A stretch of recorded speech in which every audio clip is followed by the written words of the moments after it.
What's up, guys? It's been a while since I did a deck profile because I haven't been doing anything. And so I just want to preface this video by saying that, my cards are dirty gross. Ugh. By saying that I have resigned myself to the fact that I will not be playing any big events for like the next year because of like work and school and stuff, right? So I won't have the time to get weekends off. I will not be going to the YCS in Sydney, just because I can't.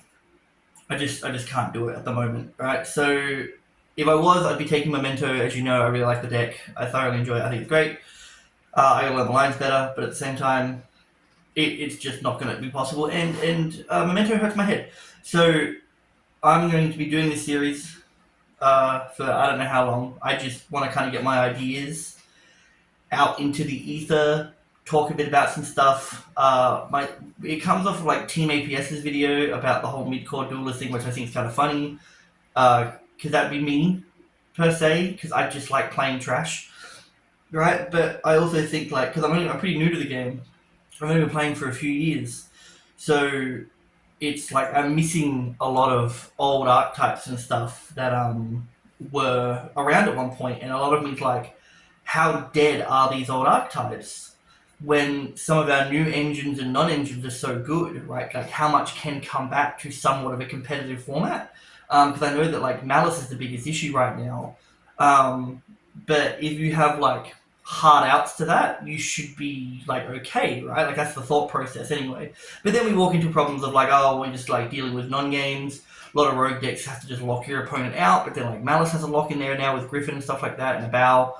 So, but that's it. So this is just I just want to put my ideas out into the ether, talk a bit about stuff, and hope that either people come up with ideas, maybe other people want to play it. Like, because these are decks that I'm going to find fun. I'm just going to put up decks that I find fun or interesting, or just stuff that I kind of come up with and play for a couple of locals. So I will preface this by saying that you will see a lot of proxies.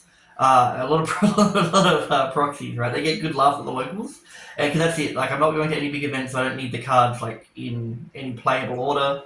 I don't want to be spending money on cards that I'm just not going to play for a long time. Also, building a deck takes time. You can't find the cards. It's like I just want to play the deck now.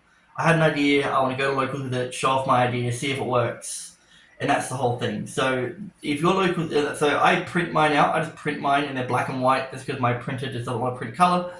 And it's like if you just go to locals, man, and your locals fine with proxies, just play it. Like just print it. Who cares, right? Like Konami might, but at the same time,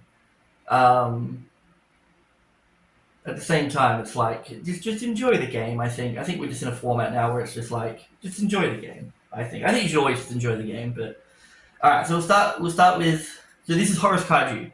I was playing Dragon Rulers for a bit, and I really liked the Horus part of this 60 card pile that I made, which had the Horus engine in it. And I always thought the Horus engine was kind of trash because I'm like, oh, it's just like to help stuff that needs to be sent to graveyard, go to graveyard, it just provides like eights, right? But I was playing it, and like honestly, I didn't mind it. I kind of enjoyed it. But so we'll start with like the Kaiju lineup though, and that's just gonna be it's gonna 3 Gamma Seal. I have to remember where exactly the camera is. It's three Gamma Seal, 2 Gadala, 2 Dogeron, and then some honorary ones would be just the 3 Lava Golem because that takes your normal summon, and then the 2 Alpha. And so the cool thing with Alpha is like you summon it because they control higher attack than you, and then you can target itself, or you don't even target it. You just like bounce itself back, and if it goes back to hand, you bounce one of their stuff back to hand, which means you can bounce the Kaijus back to your hand and then re-Kaiju again. You can like Kaiju, summon Kaiju, yeah.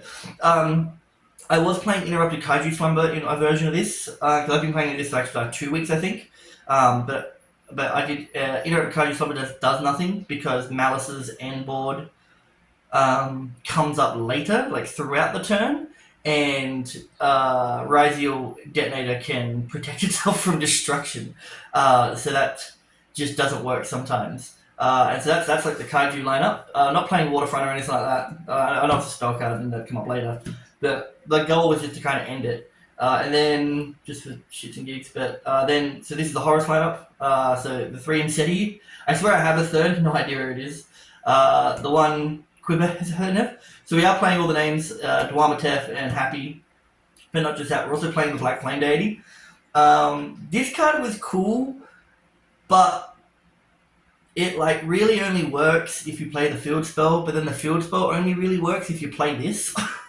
Like, it wasn't as tight of an engine as the whole Horus thing is itself, and I never got the board wipe off because the horror stuff just had stuff to do, right? Like, it just never really ended on the horror stuff. It'd be like rank 8s and stuff. And yeah, so he just never really got to do what he wanted to do. He's definitely a cut. If I were to cut stuff, he's definitely a cut card. And then of course, because it's 2025 Fiend Smith, there's no reason to not play this. Proxy the whole engine. No one will care. It's like, people should be getting used to playing Fiend Smith anyway. Just proxy it. No, these are Japanese. These are $9 each. Currently in Australia, they're about $100, which would be about 75 American, I think, roughly, because we got like a 1.5 conversion rate. One Lacrima. Also have a playset of this in Japanese too, and the one Larry. And that's that lineup pretty much with that. Like, that's pretty self-explanatory. And then just like kind of honorary, but I also didn't like it as much because realistically you'd only want to go for game with Orochi, like if you know you've got game. Also, I do have a second copy. I just couldn't find it, or I just couldn't be bothered, so I just printed it anyway. So it was an issue because there's so many one-offs in the deck that you didn't really want to extend with it. You really only wanted to like dump it off of a King Sark, or off of a King Sark or an Inseti, like Surge or a Deity activation, right? So then you could summon it back from grave when you knew you were like 2k off. I added this in because on the first iteration of this build, which I would argue is worse, I was always like 2k away from winning, and if I just had like something like this in, I would have won more games. So I went 3-1 with this one day, and then 0x3 on the Friday. But I was so close to winning. Like, it was like a card off with how oppressive the board is. Because I'm talking a second about, like, so with this deck, the issue is like, you're really only playing with your hand, right? Like, whatever you've opened, plus the 6 card, because there's no real hand traps in this. That's what you're playing with, right? And so when they get to draw and draw and draw and add back, and they've just got constant follow-up, you want to try and win there, right? But it is a little hard to do when you're playing around hand traps too. Like, I should have 2-0'd this Centurion dude, because I got him in game 1, and then in game 2, like the horror stuff in game 1, just broke the board with Ultimate Slayer and one of the targets, and then just won for game. In game 2, I lost to an ogre on my field spell. All I did was one more body, and then that was game. You know, so it was really like they were fun. Hand traps, 3 Bestials. Slowly falling out of love with this in the main deck, because I just find it's not doing as much unless you fight Rogue, because Raziel and Malice don't care. So half of me is like, that shouldn't be in there. 3 of the Meows, I chucked this in last minute because I pulled one, and I was like, we'll see if this goes alright. But realistically, I think this is the main deck one. If you want a main deck, you main deck 3 Full Loss.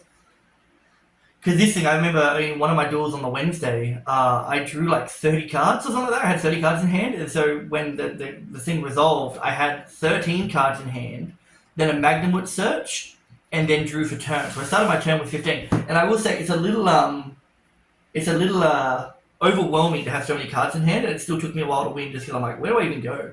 And then spells, we've got the 3 King Sark, of course. The 3 walls and the terraforming. Now, I didn't like walls as much as I wanted to. Walls would have been better if you didn't have to put a card back into the deck. If you didn't have to return a card and you were trading 1 for 1, walls would be better. Because it's not just that, but walls does nothing, right? Like, sure, walls searches a Horus card, but realistically, without Inseti, it's walls, search Inseti, put a card back, then Inseti dump 1 to draw 1, and you're always down because walls just sits there. Like, it was nice sometimes because you'd have both King Sark and Walls on the field, which means your Horus cards were always coming back out, right? But it just always felt like a bit of a wasted card, especially like when you didn't get Deity off as well, right? It's just kind of like, whatever. So arguably, maybe you played 1, so you've got 4 in SETI. But yeah, and then the 1 tracked, just the 1, never, because once again, we're going second, so you really should be playing for the grind game, you should be playing for the win. 3... Ultimate Slayers. I like Hockey Slayer. I think it outs Raziel really well. You can hold it as well, which is nice. It's not something you have to do straight away. So like you can even wait for Malice board to get into it a little bit, and then you can Ultimate Slayer away like the red ransom chick, so she can't banish stuff later. Because White Binder is an issue, but White Binder you can Ash. So I reckon save the Ash for the White Binder, and hopefully don't get back to the graveyard. And then we've got one Paradise and one Kyrie. Still learning the lines on that one. I feel like there's like a really good way where apparently you like end on Rexstrom or whatever it is, and then you still have like Desiree, Agnumde, and Lacrime engrave. I don't know how you do that yet. I don't know. There's a way to do it, but it's just not in my brain right now to figure that out. Yeah. So extra deck SP once again falling out of love with this too, especially in a deck like this because you shouldn't really be going for the grind game and you kind of want to attack directly. So I would probably cut that as well into something else. What I don't know, but once again, this is open for discussion. That's the whole point. One Dingirsu. So Dingirsu is technically like a really good detonator out, but getting to 2 8s in a format like this is kind of difficult. So I never really got it off. The Ultimate Slayer is just way better. One Photon Lord. This came up in my Dragon Ruler attempts that I was playing because it's just a giant wombo combo and it just has no protection from. I was trying to do like a rank 7 Dragon Rulers, and Photon Lord was the way to go, and because they're all 8s, like whatever. Typhon, crazy card. It's like, why wouldn't you play it? I put all these ones backwards. Hang on, I gotta watch this one backwards. Because then it's just the full Fiend Smith lineup. So this is the package that I think everyone should be playing when playing it. Within reason, of course. Like sometimes you just don't want sequence and fusions. You just want like the Caesar. But realistically, this is the full package, and so it's 9 cards if you want to utilize Fiend Smith to the utmost, I reckon. Yeah, so still working out this one a bit. Agam Day is just great. I've been liking it the whole time. I go into Caesar more than anything. I think Caesar with like a Lacrime engrave with like a link is just a way better end board than just Desiree and whatever else you've got. I just think because a lot of times you can end on just those 2, and that's really enough. Because then like you've got the special summon send too, which is nice. And then Chaos Ninja follow-up's crazy too. And then Ultimate Slayer targets Meilong only because I play there's a Centurion dude that ends on this wombo combo bullshit. So Meilong just completely outsat. That's how I outed Centurion and beat him in game 1. I also did in game 2 too, but I couldn't find. I lost to the Ogre, and then Aggregator just because it's Raziel. Raziel is the issue with that because he just shuts off the field spell, gets rid of the Raziel. They can play around it now, or some people do play around it with Hole, but I also know a lot of lists that play Fiend Smith don't play Hole anymore, so there's no real issue there. But I also heard that Twins can be an issue now with Ultimate Slayering the Detonator. And so then just the side, nothing crazy. It's 1 Harpies, 3 Droll, 3 Lancia. This one here is great. I think Econ, fantastic card. I think Econ it's just so good because it's like a lot of the time people will try and like pop with a detonator and then effect value you or imperm you, and you can just go Econ, tribute it, and then take the detonator. Which is why I would argue if you're playing steel cards, half of me thinks you should probably play a Zeus in the side or in the extra, just in case you don't have another body to go into an SP. But I think it's really good. And then we've got 3 Spooky for time, just because since I'm going second and everyone has just giant wombo combos, and since you're not playing hand traps, you're probably watching the entire combo. Give yourself a chance to win in time. 1 Change of Heart, or 1 Triple Tactic Thrust. Arguably, I don't like playing these without Thrust. Realistically, I feel like if this was a different deck, the Drolls would probably go. But unfortunately for Wednesdays, Droll, there's a guy who FTKs, so Droll is the way to go. And also, like, Droll stops Malice from drawing so many cards. So that's like a thing as well about why the Droll's there. I'm in the mindset to put Cyclones back into the main because I think the back row is actually getting a bit more impressive now that I know what it does. because I did take it out for a bit. But realistically, a deck like this, it's just for fun. There's nothing crazy. I think realistically, there is a build. I still want to mess with the Horus engine for a bit. I probably won't like next week. I've already got another idea of what I want to mess with, right? But I think one way to make this deck better per se, right, and just to be like, oh, you know, what can we get the most out of it? And so the issue I said before is that the deck runs just on the hand that you've got, right? So it's just the hand that you start. So these are. So I would argue, play all 9, play all 9, and then the 3 mulch armies, because you can't really brick on them, right? Because you can always drop 2 into your opponent depending on what they're doing, what they're playing, and then you'll just draw more cards on top, and then they're all good sends off of the King Sark stuff, right? So then you don't have to like waste a card. You want to keep stuff in hand. Right, you want to keep your Kaiju, keep your Alpha or whatever like that, but you want to like maybe bait out with it. I did find myself baiting out with the Fiend Smith engine more than the Horus engine, because I think the Horus engine actually could go for game, but Fiend Smith can't go for game.